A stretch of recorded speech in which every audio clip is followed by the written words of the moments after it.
do. And, we have to wait and see. I mean, honestly, we have to wait and see, what happens moving forward. And, we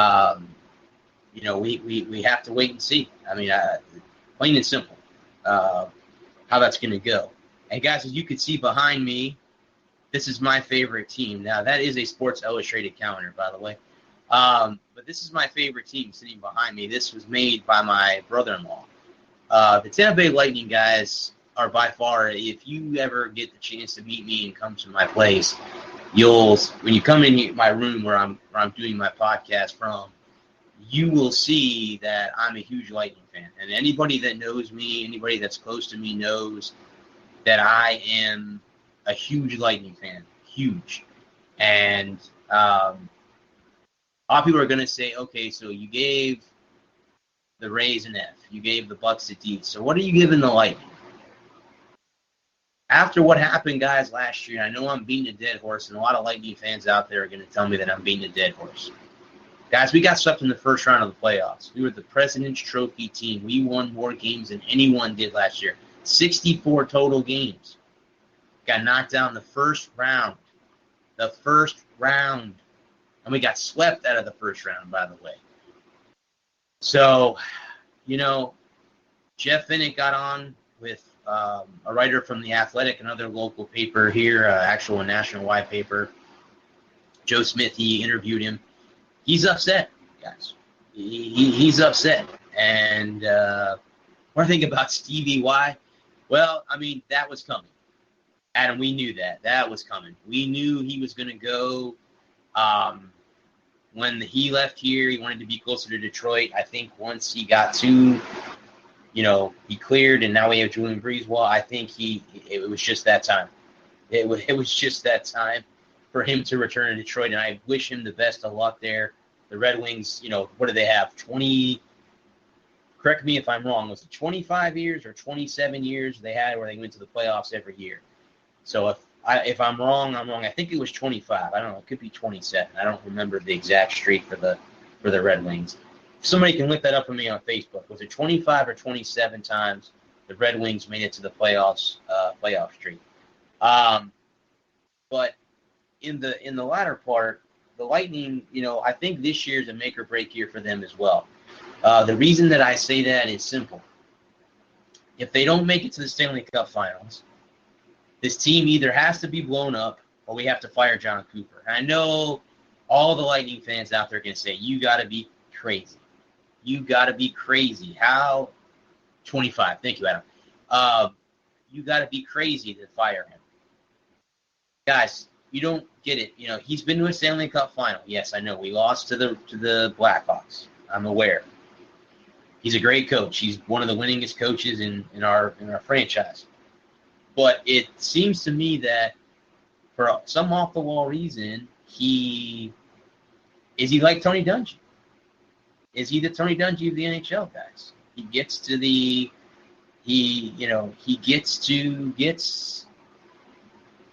team to the promised land, but can't get them over the hump. So this definitely has to be the year that he gets the Lightning in the Stanley Cup. And that's just the way it is, guys. He has to get them in the Stanley Cup this year. Plain and simple. I mean, he has got to get them. He's got to get them in there, man. I mean, seriously, he. If not, then I mean, I have my best friend, my boy, my brother from another mother.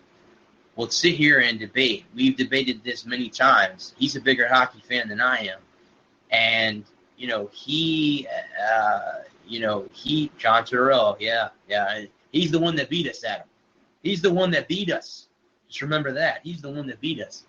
But anyway, they have to get to the finals, guys, this year. They have to. I mean, plain and simple, they have got to get over the hump. They've got to win the cup this year, or I think Cooper's gonna. I mean, I know they just re-signed him to a 4-year extension. Julian Breezewell, though, came out and said he would have signed him even with him getting eliminated. I don't know if I would pull the string that quickly. I really don't think I really don't know. There was not a D for it. I really don't think that he should have signed him that quickly. But, again, we'll have to see how that works out this year if the Lightning can get back to the Stanley Cup, because I think in a weird way they kind of have to get back to the Stanley Cup, because if they don't, then it's not going to be good for the team. But guys, like I said, those kind of what I think I had everything covered. So let me go ahead and here. Do you think he gets the hook? No, I don't think they pull they don't think they pull it that quick. I really don't think he has to.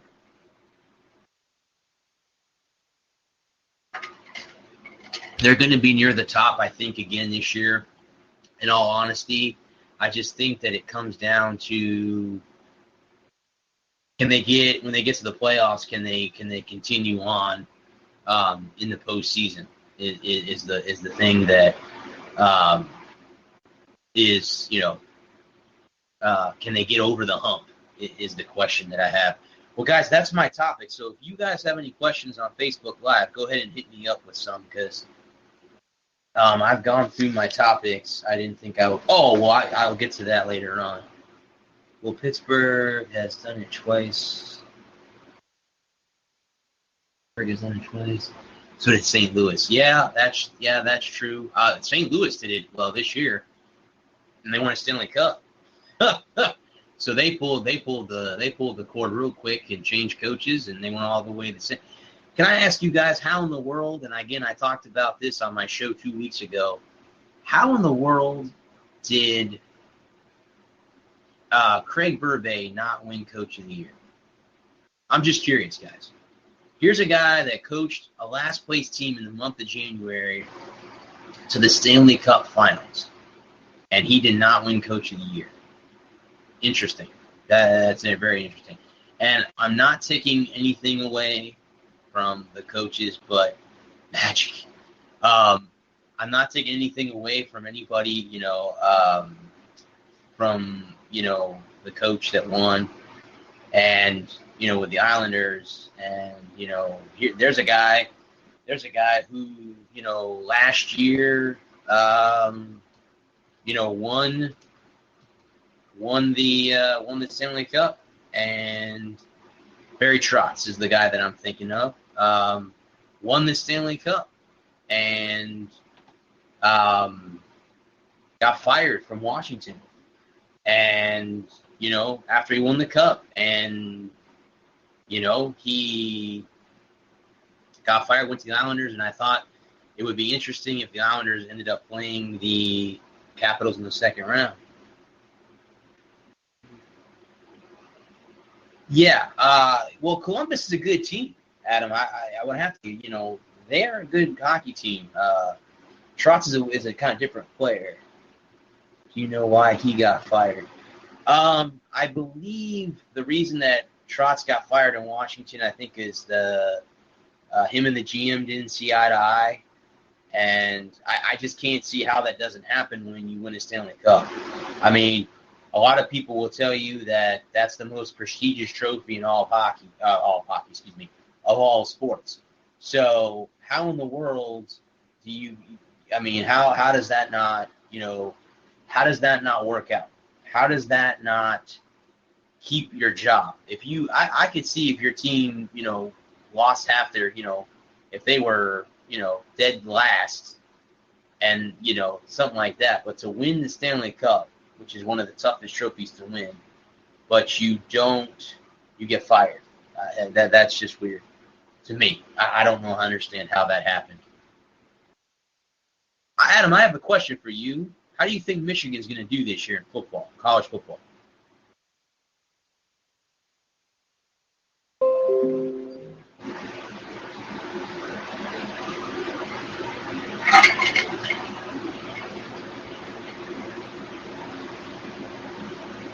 Because that's coming up. College football is coming up, guys. We're right around the corner for football. I can't wait. Saturdays and Sundays. So excited. Scared of the Army game. Is there a reason why? Is there a reason why you're scared of the Army game? That's a good game to watch every year too, guys. The Army-Navy game. I never miss that game. I never miss that game ever. I'm a college football fan. I'm a Florida Gator and Bulls fan. And I never miss the Army-Navy game if I'm at home to watch that game because it means a little bit more. They do run the triple option.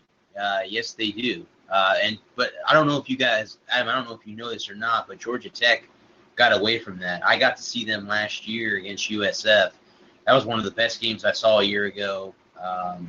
There were USF set a NCAA record that day with kick returns. Terrence Horn had 3 kick returns, 2 that were 90-plus yards for touchdowns in that game, and they were able to keep Georgia Tech at helm.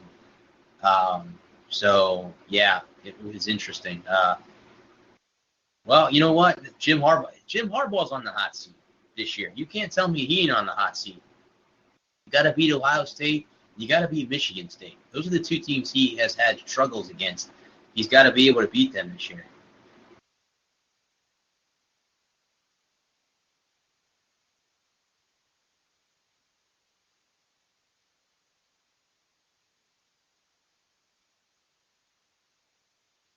Yeah, he has to be. He's on the hot seat. Harbaugh's on the hot seat this year, in my opinion.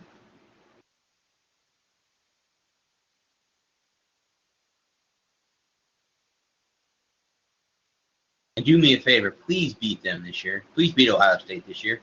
I know I have some Ohio State fans out there, but Michigan needs to beat them this year. Please. Please beat them this year. There's Adam. How's it going on, buddy? Hi, how you doing? Good, buddy. How are you? Good. Not too bad. So you wanted me to explain why I'm worried about Army. Looking at our schedule, you might have some strong competition, but Army put hurt to Houston. I had to look up the score real quick before I jumped on here. But the final was 70-14.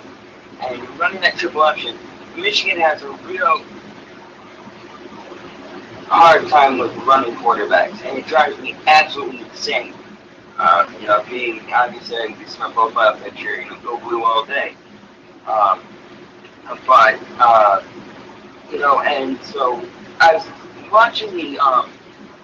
It's funny you asked me. I was, watching I was watching highlights, and sorry, I'm a little nervous. I kind of like where the offense is going. I got to see what our running back situation looks like. I think Shea Patterson could be a 5th-round pick, maybe a 4th. But I think that, it really, what it comes down to is, can we put it all together? Can we play Saturday out? Or are we going to struggle for 3.5 quarters, be down by 2 scores, and have to dig out of a huge hole? And, okay, let me ask you a question. How short a leash do you think Patterson is on? Do you think, because you got Dylan McCaffrey, Christian Cook's brother, and Joe Milton, who has a cannon for an arm. You know what? I'll be honest with you, Adam. I think, really honestly, I think he's on a short leash. Like I said, to me earlier, if Harbaugh doesn't beat the Spartans or the Buckeyes this year, he's gone. I mean, I know you guys love him to death. I know you guys love him to death up there, and I just think that he's gone if they don't win. If they don't beat Ohio State or they don't beat Michigan State this year, I don't know. Alumni's not putting up with them losses. Can I be honest with you? Go ahead. I didn't want him at the beginning. Okay. So 5 years ago, I didn't, because we do this, and we did it in basketball again. They can't bring in a name, a pedigree. All they bring in is a name. They go out and they sign Juwan Howard, who's a Michigan guy.